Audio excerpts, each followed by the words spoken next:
आज के इस वीडियो लेक्चर में आप सभी लोगों का स्वागत है और मैं हूं Amit Amrish from the aspiration. और आज हम लोग एक बहुत ही अहम ये मुद्दे के ऊपर ये चर्चा करने जा रहे हैं, जो कि हमारे देश के अंदर जो हमारी ये व्यवस्था काम करती है, जो ये पॉलिटिको एडमिनिस्ट्रेटिव यानी कि जो राजनीतिक और प्रशासनिक और पूरी की पूरी जो संवैधानिक व्यवस्था काम करती है, उससे रिलेटेड ये आपको इशू है। और जैसा कि आपको मालूम होगा कि कुछ समय पहले हमारे देश के उपराष्ट्रपति महोदय ने यानी कि ये बहुत ये फोरम्स पे उन्होंने एक प्रकार से ये क्वेश्चन मार्क ये लगाया था जो ये जुडिशियल एक्टिविज्म है उसके ऊपर,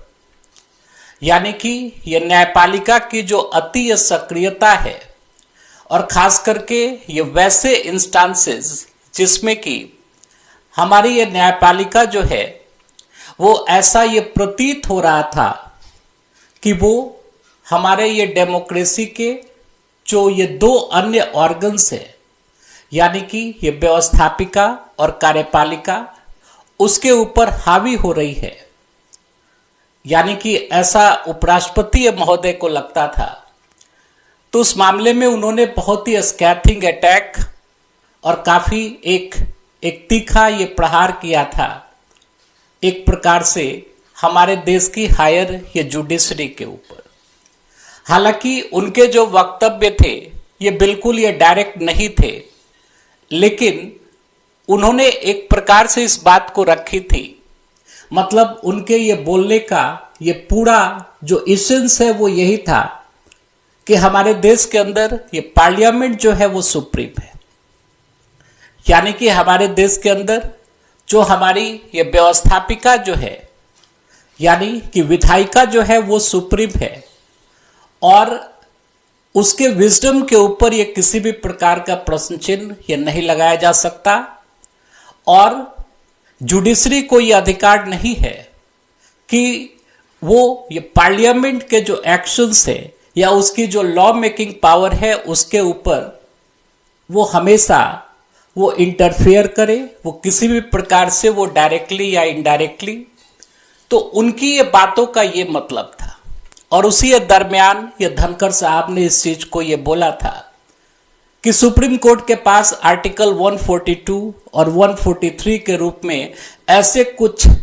यानी कि न्यूक्लियर मिसाइल्स है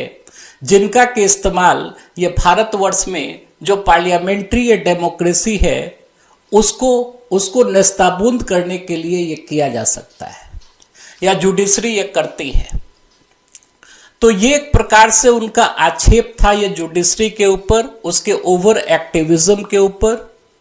और दूसरी तरफ से उनका ये असर्शन था, मतलब उनका ये कहना था कि भारतवर्ष में जो हमारी ये व्यवस्था काम कर रही है उस ये व्यवस्था में ये पार्लियामेंट्री ये सुप्रीमेसी है।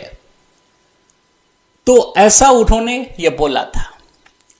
अब आज के ही दिन हम लोग जानते हैं कि हमारे ये चीफ जस्टिस ऑफ इंडिया जो है ये सुप्रीम कोर्ट के ये गवई साहब, ये मतलब ये तो खैर ये बोलने की बात नहीं है, लेकिन वो हमारे ये कम्युनिटी के डिप्रेस्ड वो सेक्शन से आते हैं। और इनका जो है ये गवई साहब का ये ट्रैक रिकॉर्ड जो है एक जज के रूप में और एक आपको ये लीगल ल्यूमिनरी के रूप में ये बहुत ही शानदार रहा है। तो ये 52वें ये चीफ जस्टिस ऑफ इंडिया के रूप में इन्होंने ये पिछले महीने ये शपथ ली और ये महाराष्ट्र से आते हैं। और महाराष्ट्र के अमरावती ये जिले में इनका फैसिलिटेशन, मतलब इनका ये मान सम्मान करने के लिए एक आयोजन ये किया गया था। और उसी आयोजन में ये बोलते हुए उन्होंने इस चीज को ये दोहराया है, मतलब उनका ये कथन था वहां पे उस यानी कि ये पब्लिक मीटिंग को एड्रेस करते हुए कि भारतवर्ष में जो व्यवस्था ये काम कर रही है इस ये व्यवस्था में उनका ये मानना है, मतलब उन्होंने इस बात को बोला कि उनका ये मानना है कि ये भारतीय व्यवस्था में ये संविधान ही ये सर्वोच्च है और यहां पे हमारे देश के अंदर ये कॉन्स्टिट्यूशनल यानी कि सुप्रीमेसी है, यानी कि हमारे देश में ये संविधान की सर्वोच्चता है। And constitution is the supreme law of the land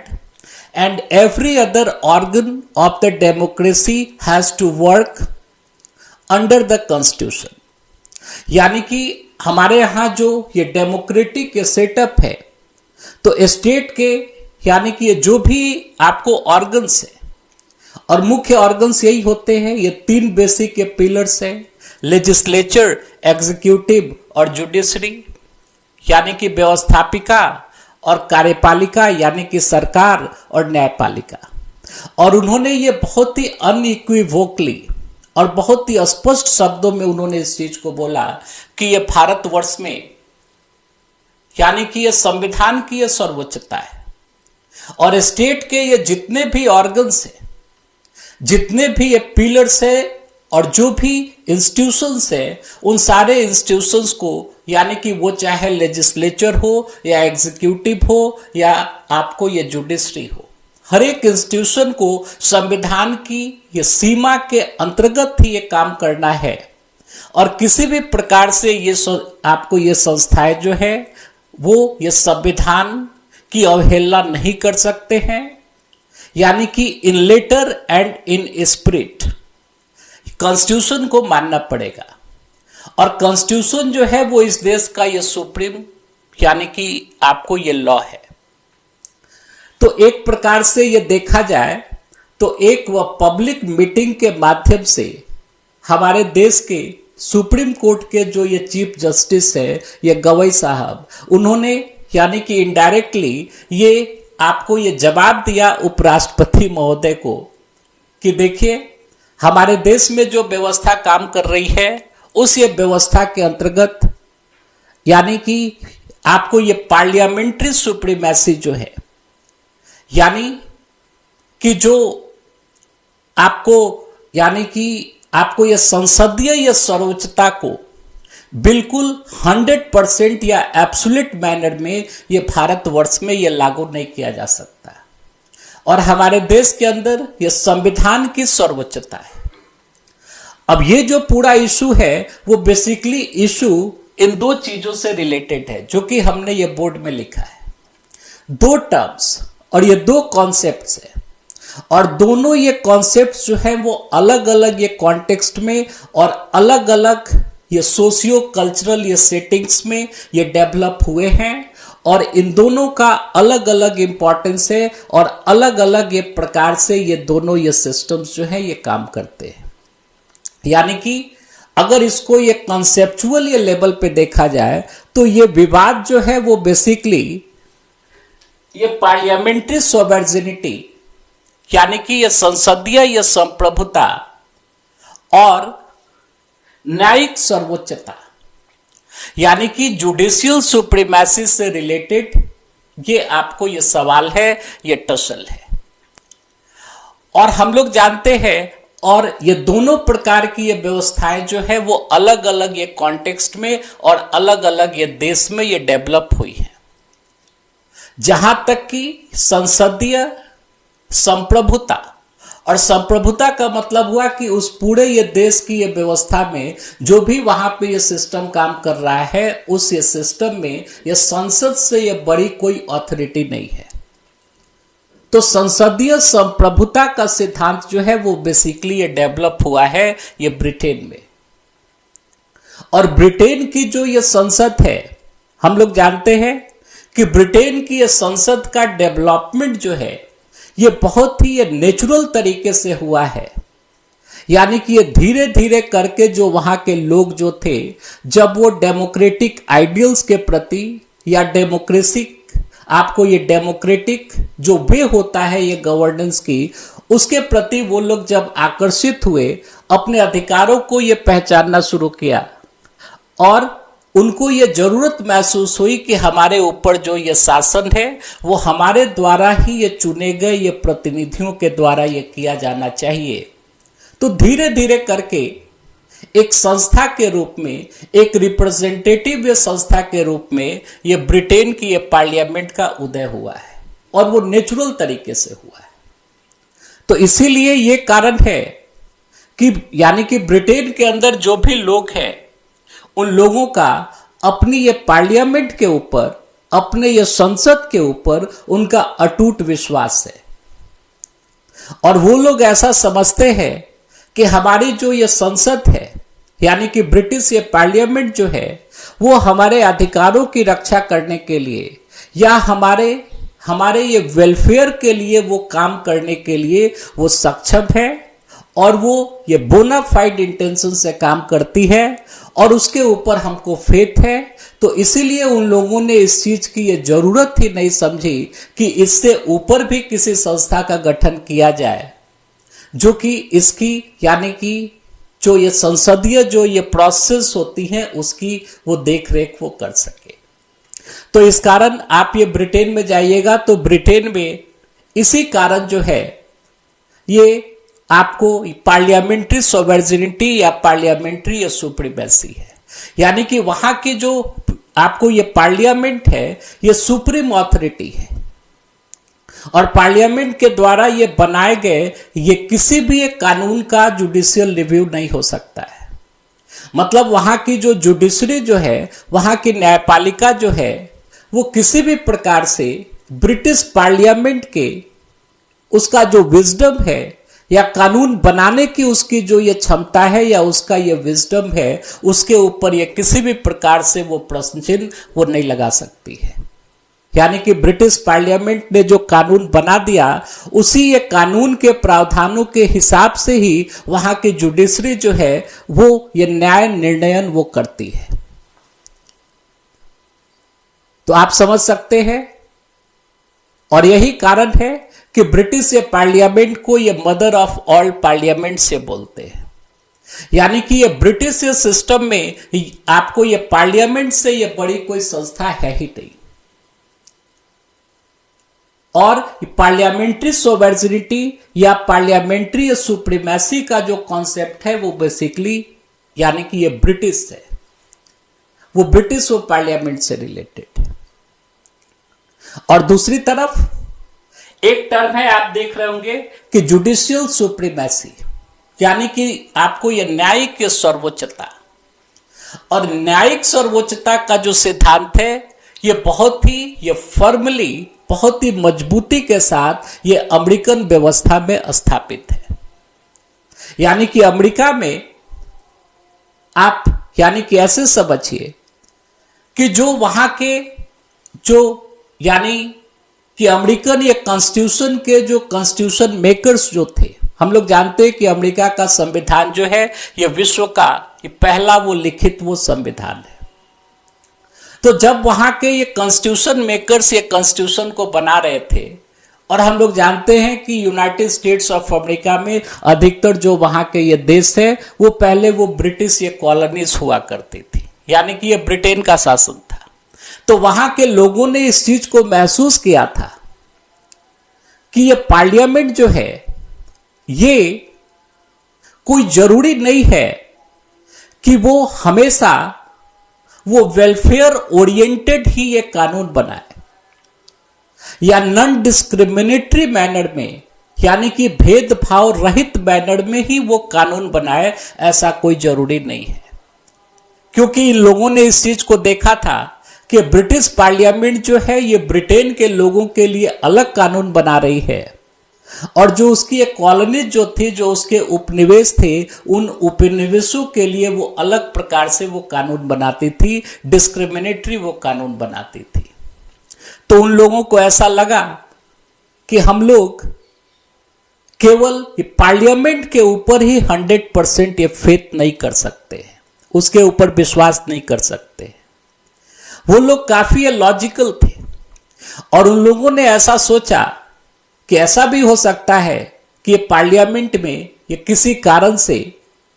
चूंकि वो एक रिप्रेजेंटेटिव वो संस्था है, तो किसी कारण से मान लीजिए कि ये गलत लोगों का अगर वर्चस्व हो जाए, उनकी ये मेजोरिटी हो जाए, तो फिर वहां पे अनाप शनाप ये कानून बनने लगेंगे या ऐसे कानून बनने लगेंगे जो कि डिस्क्रिमिनेटरी हो, ये भेदभाव वो जनित हो, या ऐसे कानून बनने लगेंगे जो कि ये पब्लिक वेलफेयर के लिए वो काम ना करे, यानी कि वो लोक कल्याणकारी वो कानून ना हो। तो इसीलिए वहां के जो कॉन्स्टिट्यूशन मेकर्स थे वो एक स्टेप और ऊपर बढ़ गए और उन्होंने बोला कि नहीं, हम अपने सिस्टम में ये पार्लियामेंट को सुप्रीम ये नहीं बनाएंगे, बल्कि इससे ऊपर भी हम एक वो संस्था बनाएंगे जो कि जुडिशरी होगी। और चूंकि हमारे देश के अंदर सारा जो यहां पे ये शासन व्यवस्था जो चल रही है वो लिखित संविधानों के ये प्रावधानों के अनुरूप वो चल रही है, तो इस कारण यानी जुडिशरी को ये अधिकार होगा इस चीज को देखने के लिए इंडिपेंडेंट मैनर में,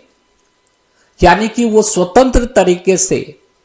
और निष्पक्ष तरीके से उसको इस चीज को देखने का अधिकार होगा कि जो ये कानून बनाए जा रहे हैं वो कानून जो है वो संविधान सम्मत है कि नहीं है, यानी कि वो संविधान के ये प्रावधानों के या उसकी ये भावनाओं के अनुरूप है कि नहीं है। यानी कि वहां की व्यवस्था में जो वहां की जुडिशरी थी वो जुडिशियल रिव्यू कर सकती थी, यानी कि न्यायिक वो समीक्षा कर सकती है। और न्यायिक समीक्षा केवल एग्जीक्यूटिव एक्शन का ही नहीं हो सकता है, बल्कि वहां की व्यवस्था में जो न्यायिक समीक्षा है वो कानूनों का भी हो सकता है। मतलब वहां की संसद के द्वारा, अमेरिकन ये कांग्रेस के द्वारा अगर कोई ये कानून बना दिया गया और अगर उस कानून को ये चैलेंज कर दिया गया वहां के ये फेडरल कोर्ट में, यानी कि वहां के सुप्रीम कोर्ट में, कि ये जो कानून है वो अमेरिकी या संविधान के वो प्रावधानों के या उसकी भावना के विपरीत है, तो वहां के ये कोर्ट को ये अधिकार प्राप्त है कि अगर वो कानून फुल मेजोरिटी से भी पास हो लेकिन उस कानून को वो नल एंड वॉइड घोषित कर देगा अपने ये जुडिशियल रिव्यू के पावर से। तो इस कारण जो है अमेरिका में देखिएगा तो अमेरिका में यह न्यायिक सर्वोच्चता का सिद्धांत है। मतलब वहां पे 100% जो पावर है, एब्सोल्यूट पावर वहां की संसद को, जिसको कि अमेरिका में ये अमेरिकी ये कांग्रेस बोलते हैं, उसके ये दो सदन हैं, house of representatives and senate, उनके पास एब्सोल्यूट पावर ये नहीं दिया गया है। और किसी भी सरकारी एक्शन की, वो चाहे एग्जीक्यूटिव का एक्शन हो, चाहे ये कोई भी एक कानून हो, उस कानून की ये न्यायिक समीक्षा हो सकती है। तो ये बेसिकली ये दो प्रकार के ये सिस्टम्स हैं। एक तरफ ये एक ब्रिटिश सिस्टम है जिसमें कि ये पार्लियामेंट्री ये सुप्रीमेसी है, यानी कि ये पार्लियामेंट ऑल इन ऑल है, और दूसरी तरफ एक अमेरिकन सिस्टम है जिसमें कि वहां का जो कॉन्स्टिट्यूशन है वो ऑल इन ऑल है। और कॉन्स्टिट्यूशन का जो ये प्रोटेक्टर है, जो यानी कि ये गार्जियन है या कस्टोडियन जो है, वो वहां के जुडिशरी को, वहां के न्यायपालिका को बनाया गया है। तो बेसिकली ये भारतवर्ष में भी ये जो ये विवाद जो है, यानी कि उपराष्ट्रपति का एक तरफ ये कहा जाना कि हमारे देश में ये पार्लियामेंट ये सुप्रीम है, तो वो बेसिकली ये वकालत कर रहे हैं किस चीज की, तो हमारे देश में मतलब उनके हिसाब से उनका ये मत है कि हमारे देश में ये पार्लियामेंट्री सोवर्जिनिटी है, यानी कि ये पार्लियामेंट की ये सुप्रीमेसी है, वो पार्लियामेंट को सुप्रीम मानते हैं। और दूसरी तरफ जो ये सीजेआई ये साहब जो है आपको, यानी चीफ जस्टिस ऑफ इंडिया, उनका जो स्टेटमेंट है ये गवई साहब, तो इनके हिसाब से मतलब इनका ये कहना है कि नहीं, भारतवर्ष में जो हमारे देश के अंदर जो व्यवस्था काम कर रही है या जिस प्रकार की ये व्यवस्था को विजुअलाइज किया गया है हमारे ये कॉन्स्टिट्यूशन के माध्यम से, उस व्यवस्था में हमारे ये संविधान की सर्वोच्चता है। और यानी कि पार्लियामेंट के पास जो भी आपको पावर दिए गए हैं वो पावर संविधान के द्वारा ही दिए गए हैं। और संविधान के द्वारा ये दिए गए पावर के अंतर्गत ही हमारे देश की जो संसद है वो संसद अपने यानी कि लॉ मेकिंग पावर को या कानून बनाने की जो शक्ति है उसको एक्सरसाइज वो कर सकती है। और जैसे ही मतलब यानी उनका ये कहना है कि यह संसद जो है वो सब कुछ नहीं कर सकती, यानी कि ऐसा नहीं है कि यह संसद जो है वो संविधान के विपरीत जाकर के कोई कानून बना दे या ऐसा कोई कानून बना दे जो कि यह संविधान को ही उसके ये कैरेक्टर को ही ये चेंज करने वाला हो या संविधान की ये भावना के विपरीत हो। तो इनका ये कहना है और बात भी सही है कि हमारे देश में अब जैसे आप ये ब्रिटेन में देखिएगा तो ये ब्रिटेन की जो ये संसद है वो एक नेचुरल ये प्रोसेस के द्वारा वो वहां पे वो धीरे धीरे वो डेवलप हुई है, मतलब उसका इवोल्यूशन हुआ है जिसको हिंदी में बोलते हैं ये क्रमिक विकास। लेकिन हमारे देश की जो संसद है ये हमारे देश में वो संविधान बनने के ये पहले हमारे देश की संसद एग्जिस्ट नहीं करती थी और हमारे देश में ये संसद का जो निर्माण हुआ है वो भी हमारे देश के ये संविधान के कुछ निश्चित प्रावधानों के तहत ही हुआ है। इसका ये मतलब है कि हमारे देश की जो पार्लियामेंट है उसका जो लीगल बेसिस है वो हमारे देश का कॉन्स्टिट्यूशन है, यानी कि हमारे देश का ये कॉन्स्टिट्यूशन ही ऐसे कुछ प्रावधान करता है जिससे कि हमारे देश के अंदर ये पार्लियामेंट का गठन हुआ है। मतलब हमारे देश के अंदर जो पार्लियामेंट का ये जन्म है, जो बर्थ है, ये कॉन्स्टिट्यूशन के द्वारा हुआ है। और आप ये ब्रिटेन में देखिएगा तो वहां की जो संसद है वो एक नेचुरल प्रोसेस के तहत एक क्रमिक विकास के तहत उसका डेवलपमेंट हुआ है। मतलब वहां पे कोई अलग से ये कानून नहीं, क्योंकि हम लोग जानते हैं कि ब्रिटेन में कोई रिटन कॉन्स्टिट्यूशन नहीं है, वहां ये लिखित ये संविधान वाली व्यवस्था नहीं है, तो वो नेचुरल प्रोसेस से वो डेवलप हुआ है। तो हमारे देश की जो स्थिति है उस स्थिति में हम लोग ऐसा, और इसके साथ साथ हमारे कॉन्स्टिट्यूशन के अंदर ऐसे बहुत सारे ये प्रावधान है जो कि पार्लियामेंट की जो शक्ति है उसको वो कहीं ना कहीं से वो लिमिट करते हैं। जैसे हमारे कॉन्स्टिट्यूशन में फंडामेंटल राइट्स का प्रावधान है, हमारे कॉन्स्टिट्यूशन में यानी कि जो सेपरेशन ऑफ ये पावर है आपको सेंटर और स्टेट के बीच में, उसका ये प्रावधान है। और इसके साथ साथ आप देखिएगा कि 1973 के ये केशवानंद भारती केस में हमारे देश के ये सुप्रीम कोर्ट ने उस टाइम में, जिसको बोलते हैं कि ये doctrine of basic structure of the constitution, उसको उसने इजाद किया है। मतलब हमारे देश के सुप्रीम कोर्ट ने इस चीज की रूलिंग दी है केशवानंद भारती वाद में कि हमारे देश के अंदर, हमारे देश का जो संविधान है उस ये संविधान के अंदर ऐसे कुछ मूलभूत उसके ये तत्व हैं जो कि हमारे संविधान की आत्मा है, और अगर उनको बदल दिया जाए तो फिर इसका यह मतलब है कि आप पूरे ये संविधान को ही ये बदल रहे हैं। तो सुप्रीम कोर्ट ने ये रूलिंग दी है, हालांकि ये जुडिशरी के द्वारा इन्वेंटेड ये रूलिंग है, ये कॉन्सेप्ट है, ये डॉक्ट्राइन ऑफ यानी कि basic structure of the constitution. उसने ये बोला है कि ये पार्लियामेंट के पास जो ये कॉन्स्टिट्यूशन को अमेंडमेंट करने की जो शक्ति है, यानी कि हमारे ये संविधान को ये संशोधित करने की जो शक्ति है, उन शक्तियों का इस्तेमाल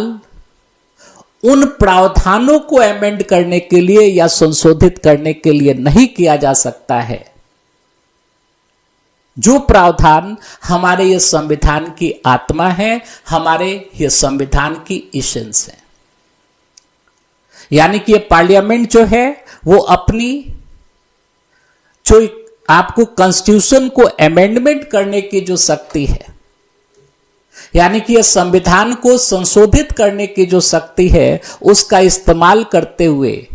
सुप्रीम कोर्ट के द्वारा यह निर्धारित,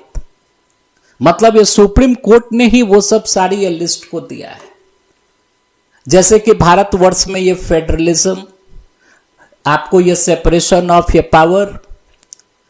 भारतवर्ष के अंदर ये सेकुलरिज्म, ऐसे ऐसे ये बहुत सारी ये चीजें हैं जिसको कि ये सुप्रीम कोर्ट ने और डिफरेंट हाई कोर्ट्स ने, यानी कि हमारे कॉन्स्टिट्यूशन के बेसिक फीचर्स के अंतर्गत ये डाला है कि ये सब सारी जो चीजें हैं ये बेसिक फीचर्स है हमारी कॉन्स्टिट्यूशन की,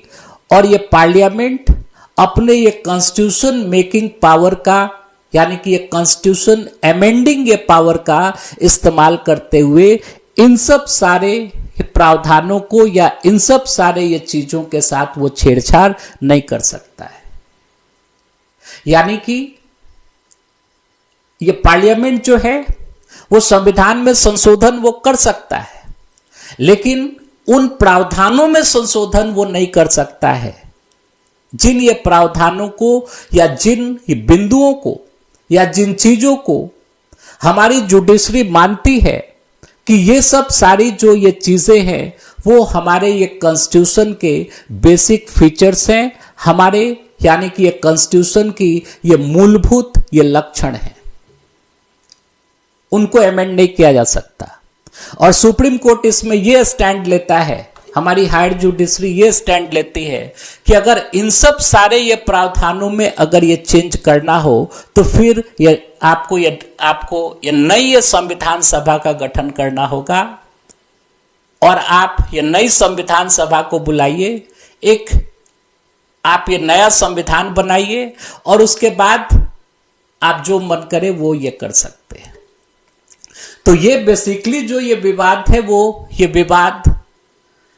पार्लियामेंट्री सोवर्निटी और जुडिशियल ये सुप्रीमेसी का ही ये विवाद है। और ये वाइस प्रेसिडेंट जो है वो बेसिकली वो पार्लियामेंट्री वो सुप्रीमेसी की बात कर रहे हैं,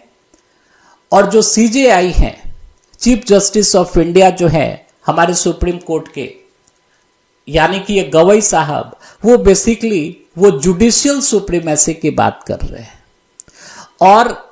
हमारे संविधान में इन दोनों ही ये धाराओं का एक सुखद एक संयोग, एक बैलेंस को स्थापित करने की कोशिश ये की गई है। तो यहां पे हम लोगों को या जो भी हायर लेवल्स पे जो ये फंक्शन करने वाले जो यानी कि जो ऑथोरिटीज हैं, इन तीनों ही ऑर्गन्स के, उन लोगों को एक फाइन बैलेंस बना करके ये चलना पड़ेगा, जिससे कि ये व्यवस्थापिका, कार्यपालिका और ये न्यायपालिका के बीच ये किसी भी प्रकार का ये टसल ये ना हो सके। और ये आपको ये चेक एंड बैलेंस की जो अवधारणा ये की गई है हमारे कॉन्स्टिट्यूशन में, उसको इम्प्लीमेंट यानी कि ये किया जा सके। और जो स्टेट के जो ये तीनों ऑर्गन्स हैं,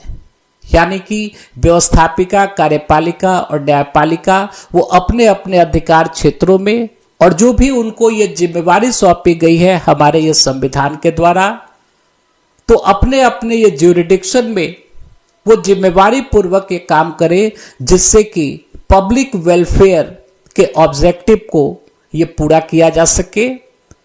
तो आपको यही इशू है बेसिकली। और ये जो काल है, हम लोग जानते हैं कि एक बहुत ही उथल पुथल वाला ये सब ये काल चल रहा है, वो चाहे आप ये डोमेस्टिकली देखें या इंटरनेशनली देखें। यानी कि देश के अंदर भी अगर आप ये देखिएगा तो बहुत ही उथल पुथल वाला काल है। ये सामाजिक संघर्ष भी ये बढ़ रहे हैं। इसके साथ साथ मतलब एक तरफ तो ये बोला जा रहा है कि हम लोग ये चौथी बड़ी अर्थव्यवस्था हो गए, और दूसरी तरफ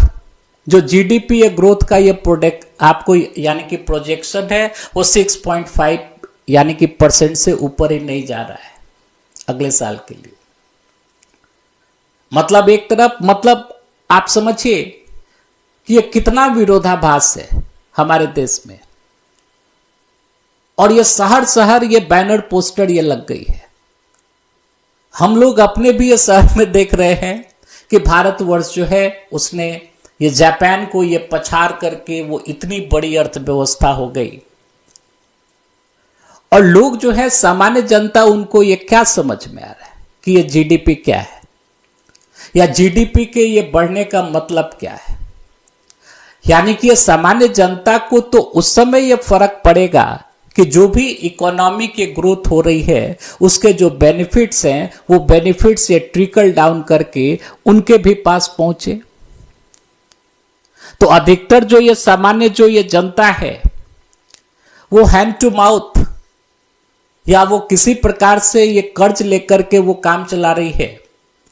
और दूसरी तरफ हम लोग इस चीज को ये बता रहे हैं कि हमारी अर्थव्यवस्था इतनी बड़ी हो गई, इतनी बड़ी हो गई, तो काफी ये विरोधाभास है। तो यानी कि डोमेस्टिकली भी देखिएगा और ये राजनीतिक क्षेत्र में भी देखिएगा तो वही स्थिति है। मतलब जो विभिन्न ये राजनीतिक दल हैं वो इस प्रकार से एक दूसरे के ऊपर ये छींटाकशी कर रहे हैं जिसमें कि जो एक वह सम्मान होता है, जो डिग्निटी होती है हमारे देश के पॉलिटिकल ये प्रोसेस की, वो डिग्निटी ही ये खत्म होती चली जा रही है। जिसको जो मन में आ रहा है बोल रहा है। और उन सब सारे चीजों का ये प्रभाव जो है ये समाज के अंदर भी पड़ रहा है। तो डोमेस्टिकली भी यानी बहुत ही टर्मोइल्ड स्थिति है। इंटरनेशनली भी देखिएगा तो बहुत ही उथल पुथल ये भरा भरा आपको यानी कि ये भरा हुआ ये काल है। लेकिन ऐसे समय में भी हम लोगों को ये धैर्य की जरूरत है और ये फोकस्ड होने की जरूरत है कि हम लोग अपने पहले एम को निर्धारित करें और फिर ये पूरी एनर्जी के साथ और पूरी ये शिद्दत के साथ हम लोग अपने ऑब्जेक्टिव को, जो वेलफेयर के ऑब्जेक्टिव हैं, हमारे ये डेवलपमेंट के जो ऑब्जेक्टिव है, उसको ये पूरा करने में लग जाए। तो इसी के साथ इस वीडियो को मैं ये खत्म करता हूं। आशा है कि अगले वीडियो में एक किसी और ये ज्ञानवर्धक और एजुकेशनल ये वीडियो को लेकर के हम लोग ये फिर से आपकी सेवा में उपस्थित होंगे। तब तक के लिए आप सभी लोगों को, आपने इस वीडियो को ये ध्यान से देखा, आप सभी लोगों को बहुत बहुत ये धन्यवाद। और अगर वीडियो अच्छा लगे तो कृपया ये कंजूसी ना करें, लाइक शेयर और सब्सक्राइब करें। ये धन्यवाद।